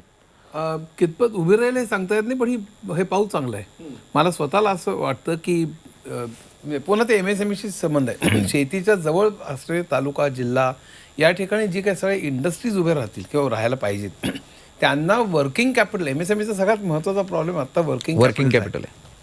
तर वर्किंग कॅपिटल त्यांना पुरवणं आणि तिथे जर का इनोव्हेशन जर का आलं, म्हणजे इनोव्हेशन कित्येक वेळेला फक्त काय आहे की आपल्याकडे इनोव्हेशन म्हणजे इंटरनेटचा वापर करून कधी फूड डिलिव्हरी हे ते असलं जे सगळं आहे ह्याच्यात चिकार जास्त आपण हे आहोत नाही. पण खऱ्या अर्थाने शेतीमध्ये सुधारणा कशी होईल याच्याकरता बरीच टेक्नॉलॉजिकल इनोव्हेशनला खूप जागा आहे. म्हणजे आता उदाहरणार्थ डिजिटल ट्विन्स नावाचा एक प्रकार आहे की त्या शेतीमधल्या त्या कुठल्या भागामध्ये कुठलं त्या मोठ्या शेतामध्ये सुद्धा वेगवेगळे भाग पडून तिथलं पीक कुठं पीक काढावं, तिथे आर्द्रता किती आहे, तिथे कुठलं खत वापरावं काय, ह्याचा सगळ्याचा स्टडी आपल्याला डिजिटल ट्विनमध्ये खोलीत बसून करता येतो. असं सगळं एक उदाहरण सांगितलं मी. तर अशा तऱ्हेची टेक्नॉलॉजी वापरून त्यातली प्रॉडक्टिव्हिटी वाढवणं आणि अशा तऱ्हेने जर का हे करणं हे फार महत्त्वाचं आहे असं मला वाटतं. मला याच्यात एकच सांगायचं होतं की कुठल्याही स्टार्टअपसाठी, म्हणजे कृषी क्षेत्रात असो किंवा कुठलाही स्टार्टअप असो, त्याच्यासाठी जे प्रायव्हेट इक्विटी लागतं किंवा पी फंड म्हणतो किंवा व्हेंचर कॅपिटल लागतं, त्याकरता एक अशी अपेक्षा होती, मी आज सकाळी ते मला खरं बोलायचं होतं की एक अशी अपेक्षा होती की तो जो फंड हा भारतातून जनरेट जर झाला असता आणि त्याच्याकरता जर काही एक्झम्पशन्स दिली असती तर डेफिनेटली तो इथे पैसा जनरेट इथल्या इथे गुंतवणूक करता आली असती. ते एक फार महत्त्वाचा मिस मला या अर्थसंकल्पात दिसतो. आणि दुसरी महत्त्वाची गोष्ट म्हणजे म्हणजे डिसइन्व्हेस्टमेंट किंवा डायव्हेस्टमेंट म्हणतो आपण, त्याच्यामध्ये गेले 3 वर्ष आपलं फेल्युअर दिसतच आहे. आणि एअर इंडियाचं काहीतरी जुजबी आपण 2700 ते 2600 कोटी आले, बाकी सगळे कर्जाच्या स्वरूपात ते आपण टेक ओव्हर केलेले. कुठलंही टार्गेट म्हणजे निदान मला या स्पीचमध्ये, आता जसं म्हणतो आपण की नंतर आपल्याला काय आल्यावर तर दिसेल म्हणून, पण आत्ता सुद्धा मला कुठे काही दिसलं नाही. एकीकडे म्हणजे थोडक्यात काय स्टॉक मार्केट किंवा ज्या गुंतवणूकदार आहेत त्यांची या अर्थसंकल्पाने, मी इतका वेळ थोडे 8-10 मिनिटं थोडे बघत होतो, पण पूर्ण निराशा केलेली आहे. यात पॉझिटिव्ह तर काय आहे, तर काही निगेटिव्ह नाही, हेच पॉझिटिव्ह हे असं आहे. थोडं या शेतीच्या स्टार्टअप बद्दल नाबार्डचा फायनान्सिंगचा जो प्लॅन आहे हा अतिशय स्वागतार्ह योजना आहे. फक्त त्यात एकच डेव्हिल इज इन डिटेल्स ज्याला म्हणतात ते कसं आहे की startup is a cash guzzling activity. हा, आणि होतं काय, म्हणून त्याच्यात जे इन्व्हेस्ट करतात ते व्हेंचर कॅपिटल, प्रायव्हेट इक्विटी हे करत असतात, कारण ते तुम्हाला कोलॅटरल काय आहे किंवा कॅश फ्लो लगेच आहे की नाही, प्रॉफिटेबिलिटी आहे की नाही हे बघत नाही. आता नाबार्डचा असा दृष्टिकोन घ्यायला तयार असेल तर त्याचा उपयोग होईल. म्हणजे नाबार्डने त्याकरता नाबार्डच्या सारखा विचार करून उपयोगी नाही, तर त्यांनी व्हेंचर कॅपिटल सारखा विचार केला पाहिजे. तशा प्रकारचं जर आरबीआयने त्यांना काही सवलती दिल्या असा विचार करायच्या तर त्या स्टार्टअपला ते फंड करू शकतात, नाहीतर it will be just another loan. अगदी नाही, पण वाळिंबे सरांनी मांडलेला मुद्दा अत्यंत महत्त्वाचा आहे की जर व्हीसी फंड्स क्रिएट होणार असतील आणि त्यासाठी जर तुम्ही इन्सेंटिव्ह देणार असाल तर निश्चितपणे व्हीसी फंड्स भारतातल्या भारतात मोठ्या प्रमाणावर तयार झाले असते, कॉर्पोरेट्स त्यात आले असते, त्यांना बेनिफिट्स मिळाले असते आणि निश्चितपणे स्टार्टअप संस्कृती जी आपल्याला उभी करायची आहे पुढच्या दशकभरातली तिला चालना मिळाली असती. त्या दृष्टीने पावलं उचलणी जाणे अपेक्षित होती, ती काही दिसत नाही. मी पुन्हा थोडंसं IT कडे येतो, छाजेड सरांकडे जातो. इन्कम टॅक्स बाबतीत 2 वर्षापर्यंत तुम्हाला दंड भरून तुमचे IT रिटर्न्स रेग्युलराईज करता येतील या संदर्भातली घोषणा आहे. आणि त्याचबरोबर IT रिटर्न्स अपडेट करायचे असतील तर त्याचीही संधी ही टॅक्स पेअरला मिळणार आहे. याचा मुळात कसा फायदा आपल्याला होताना पाहायला मिळेल, कशा स्वरूपात या 2 घोषणांचा थेटपणे फायदा एक नोकरदार म्हणून मी किंवा सर्वसामान्य माणूस मिळवू शकतो? व्यावसायिकांना जास्त अनेक वेळेला काय होतं सर, अनेक वेळेला काय असतं की जो काही करदाता असतो त्याला त्या संपूर्ण कर सिस्टमबद्दल संपूर्णपणे माहिती नसते. कदाचित तो स्वतःहून इन्कम टॅक्सचं विवरणपत्र भरतो, कारण आपण म्हणतो सगळीकडे सुलभ आहे, इंटरनेटवर जाऊन करा, पैसे भरा आणि तुमचा टॅक्स भरा. परंतु कधी काही भांडवली स्वरूपाचे त्यांनी व्यवहार केलेले असतात. बहुतेक त्यांनी कुठे जमीन विकली किंवा घर विकलं किंवा सोने विकलं, तर त्यांना त्याची आयडिया नसते की मला याच्यावरही देखील कर लागेल. अशा वेळेला काय असतं, सर्वसामान्य माणसांच्या बाबतीत मी पाहिलं आहे त्यांना रिटर्न भरताना अनेक वेळा त्या चुका करतात. आणि आता एकदा कसं आहे की त्या रिटर्न रिवाईज करण्याची जी काही लिमिट कायद्यामध्ये आहे ती एकदा गेली का त्याला काहीच करता येत नाही. म्हणून जरी तुम्हाला कळलं की माझ्याकडनं फार मोठी चूक झाली तरी आजच्या तारखेला ते कुठेच नव्हतं. तर मला वाटतं ही जी एक संधी देण्यात आलेली आहे की ती डेट जी आहे ती आता 2 वर्षापर्यंत वाढवली आहे, याचा निश्चितपणे अनेक लोकांना फायदा होईल. मी असं नाही म्हणत की सर्व लोकांना म्हणजे ते काही इन्सेंटिव्ह आहे, परंतु ज्यांच्याकडनं काही चुका झालेल्या असतात आणि अनफॉर्च्युनेटली ती वस्तू राहिली तुमच्याकडे आणि पुढे काही इन्कम टॅक्सचा सर्वे झाला किंवा स्क्रुटिनी झाली, मग त्याच्यामध्ये त्या गोष्टी पकडल्या जायच्या. आणि हे का व्हायचं, हे अज्ञानामुळे व्हायचं. तर त्याच्यामुळे मला वाटतं या प्रोव्हिजनचा नक्की प्रमाणात फायदा होणार आहे. अगदी जोशी सर काय म्हणतात? या प्रोव्हिजनचा दुसरा भाग असा आहे की जे मी बजेट ऐकताना तरी जे वाटलं, ज्यावरून मला कळलं की जर अशी चूक होऊन माझा टॅक्स कमी होत असेल तर मी रिवाईज नाही करू शकत. बरोबर, पण वाढत असेल तर मी राहू शकतो. बरोबर आहे की नाही? मला तरी बजेट स्पीच वरनं माझा असा समज झाला, कदाचित छाजेड सर सिनियर हे म्हणतायत जर टॅक्स रिटर्न्स मिळणार असतील किंवा एक्स्ट्रा भरला गेला असेल तर तो परत मिळवता नाही येणार, पण वाढीव भरायचा असेल तर तो मात्र भरता येईल, त्याची दुरुस्ती करता येईल. तसं नाही आहे. म्हणजे जे मी काय ऐकलं, म्हणजे आता एकदा टेक्स्ट येऊ द्या, त्याच्यामध्ये कसं होतं, जर तुमच्याकडनं ते काही दाखवायचं उत्पन्न राहिलं आणि इन्कम टॅक्सचा सर्वे किंवा तुमच्याकडे त्याला ज्याला आपण एका भाषेमध्ये म्हणतो रेड झाली, त्यावेळेला जर तुम्ही दाखवण्याचा प्रयत्न केला तर ते दाखवता येणार नाही. पण खर्च राहिला असेल तर मला वाटतं ही जे प्रोव्हिजन आहे, परंतु आपण थोड्या वेळाने जेव्हा संपूर्ण टेक्स्ट येईल आपल्याकडे फायनान्स ऍक्टचं, तेव्हा आपण याच्यावर मला वाटतं सविस्तर चर्चा केलेली जास्त चांगले राहील. अगदी त्यावेळेला आपल्याला पण त्या संदर्भातले स्पष्ट संकेत दिले की स्क्रुटिनी झाली किंवा रेड झाली तर त्या परिस्थितीमध्ये तुम्हाला हे चेंजेस जे आहेत ते करता येणार आहेत अशा स्वरूपाचं स्पष्टीकरण बजेट स्पीच मध्ये पण होतं. डिस्क्लोजरला एनकरेज करण्यापुरता तो आहे. सर्च आणि हे जे आहे चुकून तुम्हाला जर भीती वाटली की मी अडकू शकतो तर मग तुम्ही डिस्क्लोजर करू शकता. पण मला असं लक्षात आलं की बाबा मला एक खर्च लक्षात घ्यायचा राहिला होता आणि तो घेतल्यामुळे माझा टॅक्स लायबिलिटी ते त्याला काही सोल्युशन नाही. त्याला काही सोल्युशन नाही. सर छाजेड सर मी कारण तुम्ही निघणार आहात तर त्याच्या अगोदर एक शेवटचा प्रश्न तुम्हाला विचारतो की या ओव्हरऑल बजेटला 10 पैकी किती मार्क द्याल? नाही, मला वाटतं मी एका ठिकाणी सतीश मराठे सरांबरोबर अगदी सहमत होईल. कारण आता जेव्हा आपण विचार करतो ना, भविष्यातली जी इकॉनॉमी आहे ती मला वाटतं कुठे ना कुठे स्टार्टअप, इव्हन ॲग्रिकल्चरच्या बाबतीत देखील त्यांनी सांगितलं की आम्ही नाबार्डच्या थ्रू व्हेंचर कॅपिटल स्टार्टअपसाठी पुरवू. मला वाटतं हा काही मोठा जो फ्युचर इकॉनॉमीबद्दल सरकार विचार करतोय त्याच्यासाठी मला वाटतं अत्यंत चांगल्या प्रकारे हा बजेट आपल्याला म्हणता येईल. मार्किंग करणं ठीक होणार नाही कारण याच्या मागे अनेक लोकांची मेहनत असते आणि संपूर्ण बजेट पाहिल्याशिवाय आपल्याला असं जस्ट एका कॅज्युअल शोमध्ये रेटिंग करणं मला वाटतं चांगलं राहणार नाही. परंतु योजना निश्चितपणाने फार चांगल्या आहेत. कुठेतरी आपला एकच सेकंद घेतो. नाबार्डच्या व्हेंचर कॅपिटलबद्दल शंका उपस्थित करण्यात आली होती. आता सध्या आपल्याकडे सिडबी म्हणून जी काही बँक आहे ते सुद्धा अशा प्रकारच्या व्हेंचर कॅपिटलमध्ये इन्व्हेस्टमेंट करतात. ते सुद्धा रिस्क घेतात, ज्या स्टार्टअपला असोसिएटेड रिस्क असतात सिडबी स्वतःही करतं किंवा ज्या लोकांचे व्हेंचर कॅपिटल फंड असतात त्याच्यामध्ये देखील सिडबी गुंतवणूक करते. मला वाटतं निश्चितप्रमाणे ॲग्रिकल्चरचे ज्या काही समस्या आहेत, एक तर छोटी ॲग्रिकल्चर असते, त्या शेतकऱ्याकडे काम नसतं किंवा म्हणजे शेती फार लहान असते, उत्पन्नाचे साधन कमी असतात आणि टेक्नॉलॉजी मोठ्या प्रमाणात त्याला मदत करू शकते. म्हणून नाबार्डच्या थ्रू हे स्टार्टअप जर केलं तर फार प्रमाणे चांगल्या प्रमाणाने होईल. तर ओव्हरऑल मला वाटतं चांगलं बजेट आहे आणि 2 वर्ष तर सरकारकडेच करोना होत म्हणजे सर्वांचा संपूर्ण जगामध्ये करोना होता म्हणून आपण जे म्हणतो डिसइन्व्हेस्टमेंटचं टार्गेट पूर्ण नाही झालं किंवा काय झालं या गोष्टींना तसं फारसं महत्त्व नाही आहे. आपण फ्युचरकडे कशा प्रकारे बघतो आणि मॅडमनी आता सकाळी सांगितलं की जीएसटीचं कलेक्शन देखील ऑल टाईम हाय झालं. जीएसटीमध्ये देखील स्टेटचा शेअर असतो. मला वाटतं आपण इथून सुरुवात चांगल्या प्रकारे करू आणि 5 ट्रिलियन इकॉनॉमीकडे निश्चितपणे येणाऱ्या कालावधीमध्ये जाऊ असं मला वाटतं. अगदी आता आपण प्री पॅन्डेमिक सिच्युएशनला पुन्हा आलेलो आहोत आणि इथून आपण चांगली प्रगती करू शकतो आणि सकारात्मक असं चित्र जे आहे ते मुख्यतः छाजेड सर बघतायत. सर खूप खूप धन्यवाद, तुम्ही या चर्चेमध्ये सहभागी झालात आणि तुम्ही मार्गदर्शन केलं यासाठी म्हणून खूप खूप धन्यवाद.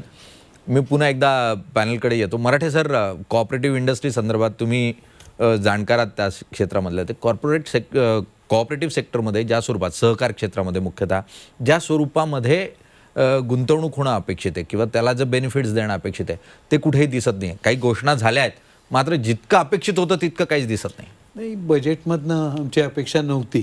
बरं, ह्या बजेट सेशनमध्ये मल्टीस्टेट कोऑपरेटिव्ह ॲक्टमध्ये अमेंडमेंट्स यायच्या होत्या. त्या उत्तर प्रदेश इलेक्शन्सनी याच्यात पुढे ढकलल्या.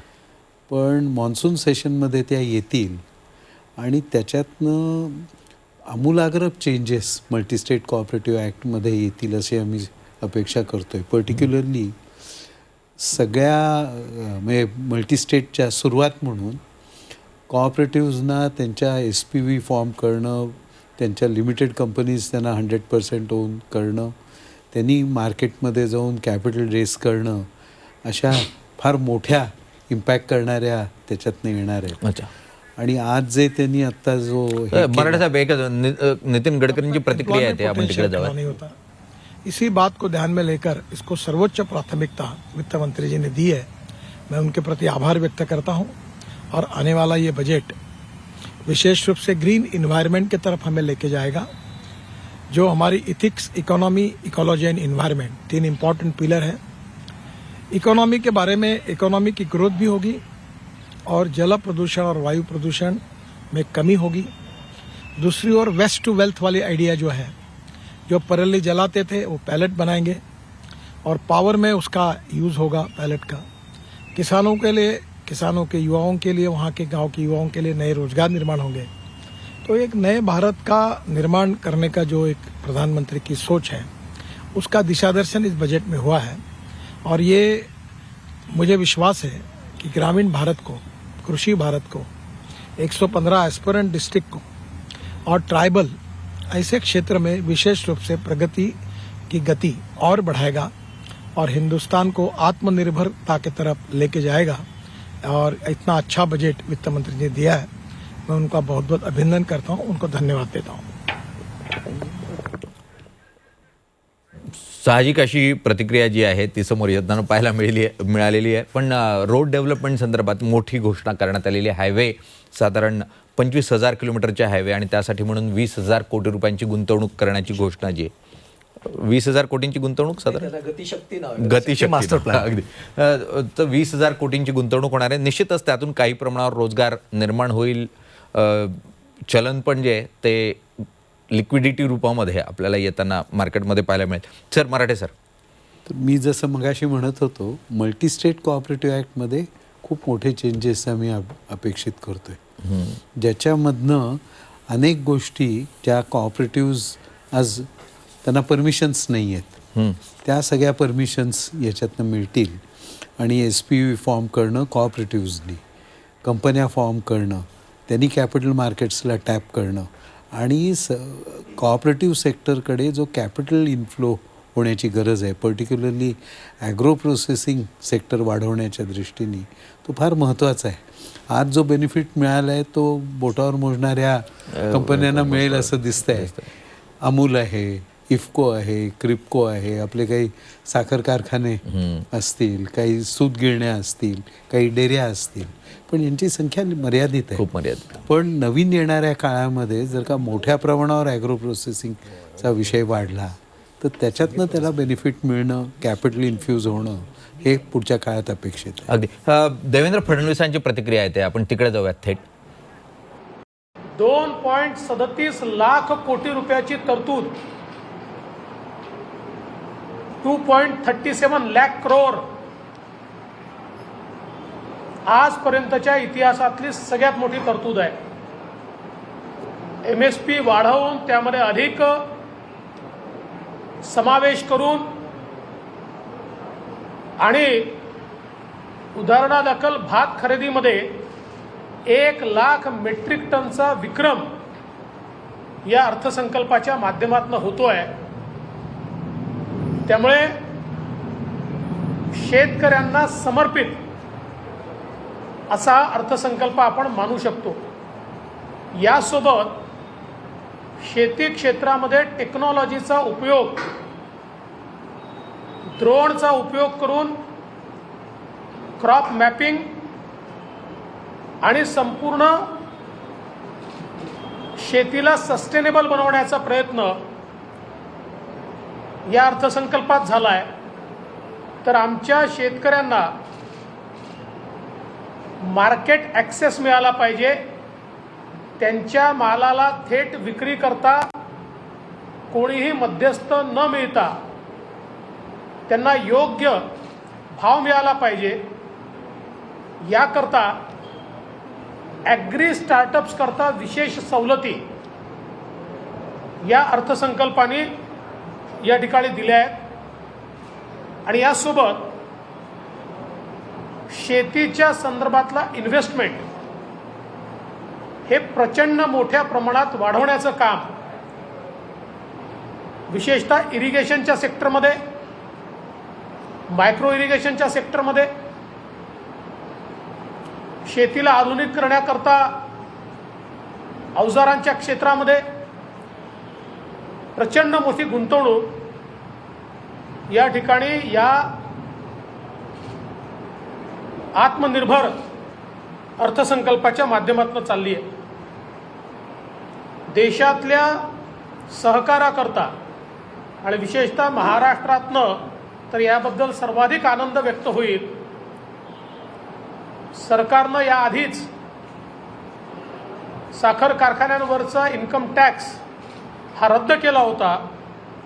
आता जी अनोमली होती की प्रायव्हेट सेक्टरला 15% मिनिमम अल्टरनेट टॅक्स आणि सहकार क्षेत्राला मात्र 18.5%, तो 18.5%वरनं 15%वर आणून सहकारी क्षेत्राला खाजगी क्षेत्राशी कॉम्पिटिटिव्ह करण्याचं काम हे या ठिकाणी मोदीजींच्या नेतृत्वात आमचे नवीन सहकार मंत्री अमित भाई यांच्या सूचनेप्रमाणे या ठिकाणी झाला आहे.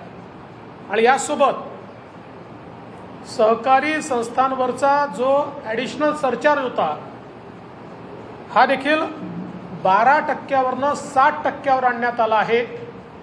त्यामुळे मोठ्या प्रमाणात सहकारी क्षेत्रातल्या संस्थांमध्ये पैसा वाचणार आहे, त्यांची बचत होणार आहे. सामान्य माणसाकरता ज्या योजना आहेत, नल से जल या योजनेकरता 60,000 कोटी रुपयाची तरतूद करून प्रत्येक घरामध्ये नळाचं पाणी हे पोचवण्याचं काम आणि मागील वर्षी कोट्यवधी घरांमध्ये पोचवलं आणि आता याही वर्षी कोट्यवधी घरांपर्यंत थेट स्वच्छ पिण्याचं पाणी पोचवण्याचं काम हे केंद्र सरकारच्या माध्यमातून या ठिकाणी होत आहे. स्वच्छ पिण्याचं पाणी हे घराघरापर्यंत पोहोचावं यासाठी 60,000 कोटी रुपयांची गुंतवणूक करण्याची घोषणा या अर्थसंकल्पामध्ये करण्यात आलेली आहे. आणि त्याचीच पुन्हा एकदा पुनरुच्चार जो आहे तो या ठिकाणी देवेंद्र फडणवीस यांच्याकडून होताना आपल्याला पाहायला मिळाला. आपण पुन्हा आपल्या पॅनलकडे येऊयात, त्यांच्याबरोबर आपण चर्चा करतोय. मी गोडबोले सरांकडे जातो. सर, शिक्षण, आरोग्य, कृषी अत्यंत महत्त्वाच्या बाबी, खूप काही घोषणा होताना दिसल्या नाही किंवा आत्ता तरी जाणवलं नाही काही. कसं बघताय तुम्ही आणि काय अपेक्षा होती? मी अगदी त्याच्या अगोदर फक्त एकच म्हणतो की मगाशी उल्लेख झालाय की हा जो क्रायसिस आहे डबल व्हॅमी ज्याला म्हणतात, म्हणजे की रोजगारही कमी आहे, तो 45 वर्षातला सगळ्यात कमी रोजगार आहे आणि इन्फ्लेशन आहे. होलसेल 15% आणि रिटेल 5% अशा तऱ्हेच आहे. तर हे दोन्ही एकत्र जनरली येत नाहीत, म्हणजे त्याला स्टॅगफ्लेशन म्हणतो पॉल सॅम्युएल्सन. तर हे सोडवणं कठीण असतं. तर त्याकरता म्हणजे डिमांड अतिशय खचलेली आहे. आपण कपॅसिटी युटिलायझेशन 70% कमी आहे. त्यामुळे डिमांड कशी वाढवायची, तर माझ्या मते डिमांड वाढवताना नुसतं DBT करून डायरेक्ट ट्रान्सफर करणं किंवा UBI वापरून नुसतं हा एक उपाय झाला. पण माझ्या मते त्याच्यापेक्षा मनरेगा मागाशी सांगितलं आपण वापरून शिक्षण, आरोग्य, पाणी, रस्ता, वीज. आता शिक्षणाची काय परिस्थिती आहे, GDPच्या 6% खर्च केले पाहिजेत असं सगळ्या तज्ञांनी सांगितलं. आपण 3% करतो. आरोग्यावरती 5% करायला पाहिजे असं WHO म्हणतं. आपण 3% तरी मिनिमम करा असं म्हणतात. आपण 1.25% करतो. सांगण्याचा उद्देश असा की या सगळ्यामध्ये आपण आपल्या शेजाऱ्यांच्या मानाने, ब्रिक्सच्या देशांच्या मानाने आणि युरोप, अमेरिका आणि एशियन टायगर्सच्या मानाने सुद्धा प्रचंड खाली आहोत. म्हणजे भयानक परिस्थिती. 167 देशांमध्ये 155 नंबर असं सगळी परिस्थिती आहे. Number of beds per 1000, number of doctors per 1000, सगळ्याकडे आपला नंबर भयंकर खाली आहे. म्हणजे कोविडच्या पहिल्या 2 ह्याच्यामध्ये आपण जो मार खाल्ला त्याच्याकडे आपली मूलभूत व्यवस्थाच भयंकर. तर त्यामुळे इथे जर का आपण खर्च केला शिक्षणामध्ये, किती शिक्षकांना इथे 27% लोकांना निरक्षर आहेत आणि शिक्षक बेकार फिरतात, BA, BCom हे जे आहे ना, विरोधाभास. आणि तसंच हेल्थकेअरमध्ये. तर तसं दुष्काळ, दरवर्षी आपलं दुष्काळ हा काय प्रकार आहे. म्हणजे जसं पाणी फाउंडेशन की इतरही अनेक ठिकाणी दाखवून दिलेलं की ते कायमचं आपल्याला निवारण करता येईल. जर त्यात खर्च केला आणि ते पाणी साठवून ठेवलं, ते उतारावर असताना वगैरे असे अनेक प्रकल्प आपल्याला करता येतील. हे हिवरे बाजारमध्ये केले तसे सगळा देश हा दुष्काळमुक्त करत आहे. दुष्काळमुक्त करणं, रस्ते हे गावागावापर्यंत पोहोचणं, नुसते हायवेज नव्हे, हायवे महत्त्वाचे कबूल आहे इंटरनॅशनल ट्रेड करता. पण आता चीनमध्ये 93% रस्ते खेड्यापाड्यापर्यंत गेलेले आहेत. तर हा जो सगळा प्रकार आहे की रस्ते, पाणी, वीज, शिक्षण, आरोग्य, सार्वजनिक वाहतूक ह्याच्यावर जर का खर्च केले मनरेगा वापरून, तर आपण सोशल इन्फ्रास्ट्रक्चर असं करू की त्याच्या खरी आपली तिथे आपल्याला सर्वसामान्यांपर्यंत आपण प्रगती पोचवू आणि तिथे आपण खऱ्या अर्थाने आपलं 5 ट्रिलियन सोडून द्या, पण खऱ्या अर्थाने प्रगती झाली असं आपण म्हणू शकू. एक पुन्हा मी सांगतो, मग अर्धवट राहिलं, साऊथ कोरिया, सिंगापूर, हाँगकाँग याची उदाहरणं डायनिंग टेबलवरून देताना आपल्याला छान वाटतं. पण त्या सगळ्या राष्ट्रांनी, सरकारांनी प्रचंड मोठी गुंतवणूक केली. चीननी सुद्धा 1980च्या दशकांमध्ये. आपण ती मुळीच केली नाही आणि सगळ्या सरकारांनी केली नाही. आणि या सगळ्यांचा अजिबात नाही. हा दुर्लक्षिलेला भाग आहे. ग्लोबलायझेशनच्या नंतर प्रचंड दुर्लक्षिलेला भाग आहे. फक्त याच सरकारवर टीका नाही माझी आत्तापर्यंत. आणि मला असं वाटतं की यामुळे हे जर का आपण केलं नाही तर खऱ्या अर्थाने आपली प्रगती होऊ शकणार नाही. त्या इतर राष्ट्रांनी केल्यामुळेच त्याच्या जोरावरती एवढे इंडस्ट्रीज आणि सर्व्हिसेस वगैरे उभ्या राहिल्या. आपण इंडस्ट्री बायपास केलं आणि डायरेक्टली सर्व्हिसेसमध्ये गेलो आणि नुसतं IT लोकांना अमेरिकेला पाठवलं असं सगळं झालं. आणि फार त्याला लॉप साइडेड डेव्हलपमेंट म्हणतात. तशी आपली डेव्हलपमेंट झालेली आहे, म्हणून आपण इंडस्ट्रीमध्ये रोजगार सुद्धा निर्माण करू शकलेलो नाहीत. आणि मला असं वाटतं त्यामुळे रोजगार आणि हे जे दोन राक्षस एकमेकांच्या विरुद्ध आहेत. म्हणजे इंटरेस्ट रेट कमी जर का केले रोजगार वाढवण्याकरता, की कमी केल्यामुळे गुंतवणूक वाढेल आणि रोजगार, पण ते कमी केले की मनी सप्लाय वाढतो, इन्फ्लेशन येतं. हे दोन राक्षस एकमेकांच्या विरुद्ध आहेत, त्यामुळे फार जपून केलं पाहिजे. आणि मला एक शेवटला मुद्दा फक्त सांगतो, ह्या सगळ्यासाठी पैसा कुठला येणार असं लोक नेहमी म्हणतात. तर मला असं वाटतं की हा पैसा येणार कुठला, याच्याकरता फक्त एकच मी करतो, वेल्थ टॅक्स जर का आपण वाढवला. एक सहज सांगतो, 2011 साली जेव्हा विषमता भयंकर वाढली, ऑक्युपाय वॉल स्ट्रीट सगळं झालं होतं, त्यावेळी बिल गेट्स, वॉरन बफे वगैरे सगळी मंडळी गेली होती अमेरिकन प्रेसिडेंटकडे, सांगितलं आमच्यावर वेल्थ टॅक्स लावा म्हणून. आपल्याकडे असं करण्याची हिंमत करत नाही सगळे. आपल्याकडे भयानक स्वार्थ आणि प्रचंड कॉर्पोरेट ज्याला म्हणतो आपण. सर, वेल्थ टॅक्स ज्यांच्यावर लावायचं ते सगळे संसदेत बसलेत ना. पण एक फक्त एका मिनिटात सांगतो की 1% जर का आपण 1% लोकांवरती जर का आपण त्यांचं 300 लाख कोटी संपत्ती आहे, 1% लोकांकडे 300 लाख कोटी, त्यांच्यावरती 2% जर का वेल्थ टॅक्स लावला आपण तर आपल्याला 6 लाख कोटी मिळतील. त्याच्यानंतर त्यांनी इनहेरिटन्स टॅक्स लावला, मग त्यांनी समजा 5% समजा आपल्या अपत्याकडे दिले, त्याच्यावरती समजा 1/3 टॅक्स लावला तर आपल्याकडे आणखीन 5 लाख कोटी दिले. ते सगळे म्हणून 7.5% GDPच्या होतात. मी सगळं कॅल्क्युलेट केलेलं आहे की पेन्शनला किती लागतील, एज्युकेशनला किती लागतील, हेल्थ सगळे म्हणून 10-12% GDPच्या लागतात. त्यातले 7.5% इथनंच येतील. काळा पैसा आणला तर आणखीन जास्त येतील. आणि आपण जर कॉर्पोरेट टॅक्स जो आपण त्यांना माफ केलेला आहे 1.5 लाख कोटी, तो जर काय ॲड केला आणि सगळं, तर आपल्याला काही फिस्कल डेफिसिट न वाढवता सगळं करता येईल. आणि एक शेवटला मुद्दा, फिस्कल डेफिसिट वाढलं तरी सुद्धा इन्फ्लेशन वाढेल, म्हणजे शेअर मार्केटमध्ये लोक पळून जातील, म्हणून आपल्याला भीती दाखवण्यात येते. जोपर्यंत इकॉनॉमिक्सचा थोडा भाग आहे, जोपर्यंत फुल एम्प्लॉयमेंट नसते तोपर्यंत तुम्ही जरी फिस्कल गव्हर्नमेंट स्पेंड केलं तरी इन्फ्लेशन वाढणार नाही.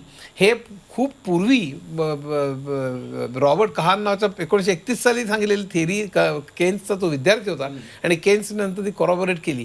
ही अत्यंत इन्फ्लेशन होईलच अशी याची असं आपल्याला सांगता येत नाही. योग्य तऱ्हेने वापरले तर जर का सरकारी खर्च तर त्याच्यामुळे ॲसेट्स निर्माण होतील, त्याच्यामुळे रोजगार निर्माण होईल आणि इन्फ्लेशन सुद्धा वाढणार नाही योग्य तऱ्हेने केलं तर. त्यामुळे हे आपण पर्यायी विकास नीती लोकांसमोर ठेवली पाहिजे. आपण नुसतं अगदी मान्य आहे. पर्यायी सरांच्या याला पूरक एक थोडंसं सांगतो, ते अगदी त्यांनी फारच व्हॅलिड पॉईंट मांडलाय. त्याला एकच छोटी पूरक मी फुटनोट जोडतो की आपण सतत इन्फ्रास्ट्रक्चर बोलत राहतो. आणि हे अगेन ह्या सरकार, आधीचं सरकार, माध्यम, विचारवंत, अर्थतज्ञ, प्रत्येक जण इन्फ्रास्ट्रक्चर हा शब्द वापरतो. हे जे सगळे गोष्ट सांगता आहेत हेही इन्फ्रास्ट्रक्चर आहे. हे जास्त महत्वाचं इन्फ्रास्ट्रक्चर. आपल्याला इन्फ्रास्ट्रक्चर म्हणजे रेल्वे, रस्ते, पॉवर फिजिकल बघतोय. एक्झॅक्टली एवढंच आपल्याला. आता सगळेजण सांगतात 30% इन्फ्रास्ट्रक्चर वाढलं, तर आता हे म्हणतात तसं वेल्थ टॅक्स, इनहेरिटन्स टॅक्स तर बाजूला ठेवू. पण माझं म्हणणं, एखादा रस्ता कमी बांधूनही जर एखादी शाळा बनत असेल तर ते that is more useful.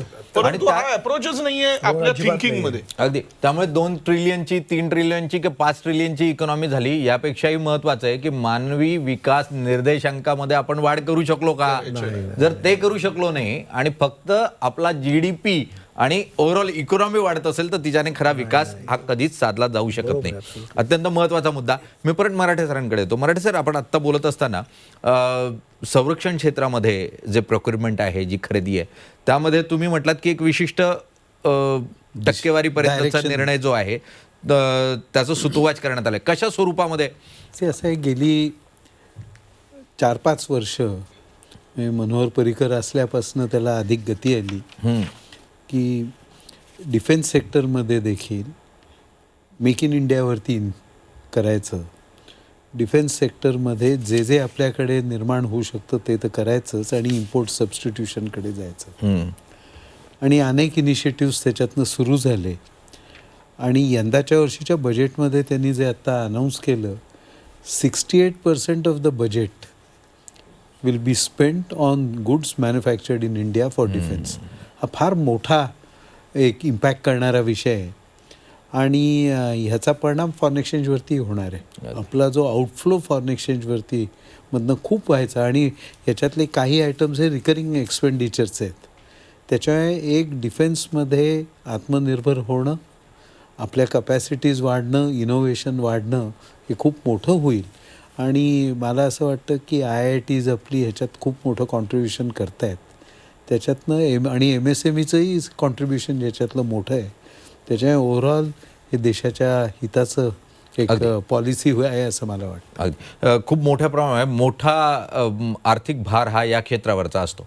Walimbe sir, आणखीन एकच महत्त्वाचा मुद्दा, जसं मी मगाशी तो मिस केला जेव्हा आपण डिस्ट्रेसवर बोलत होतो, तर क्रॉस बॉर्डर इन्सॉल्वन्सी IBC ह्याच्याचं सुतोवाच केलं, अर्थात तो ॲक्टमध्ये तसा बदल होईल ज्यामुळे मला रिकव्हरी करताना केवळ भारतात, आत्ता कसं होतं की जेव्हा मला परदेशातल्या कंपन्यांना जेव्हा भारतातून रिकव्हरी करायची असते त्या IBC मध्ये करू शकतात, पण मला जेव्हा तिकडून रिकव्हरी करायची ते मला करता येत नाही.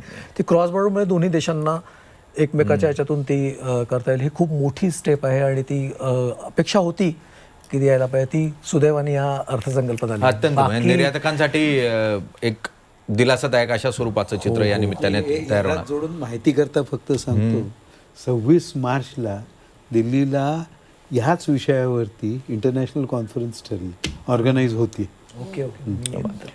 हे इंडियन इन्स्टिट्यूट फॉर इन्सॉल्वन्सी प्रोफेशनल्स आणि IBBI हे दोघं मिळून लीड घेऊन ती ऑर्गनाईज करतात. अगदी आजच्या अर्थसंकल्पात नीट लक्षात राहावे अशा जर काही प्रमुख मुद्द्यांवर नजर टाकली तर इन्कम टॅक्स संदर्भात कोणतेही विशेष असे बदल झालेले नाहीत. त्यामुळे सर्वसामान्य पगारदार म्हणून आपल्याला कोणतेही बेनिफिट मिळालेले नाहीत.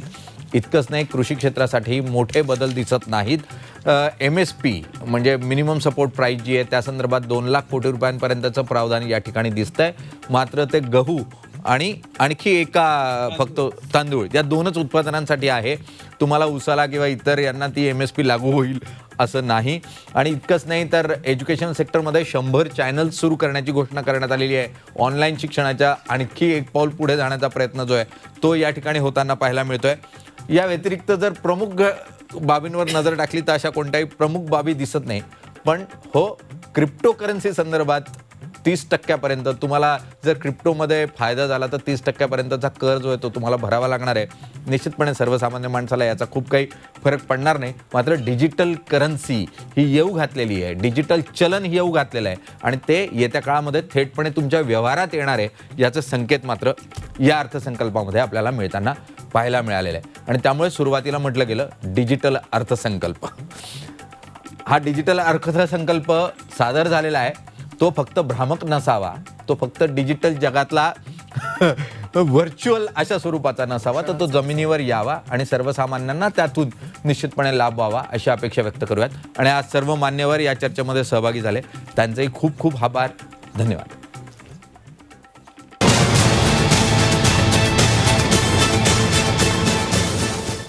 छत्रपतींचा विचार म्हणजे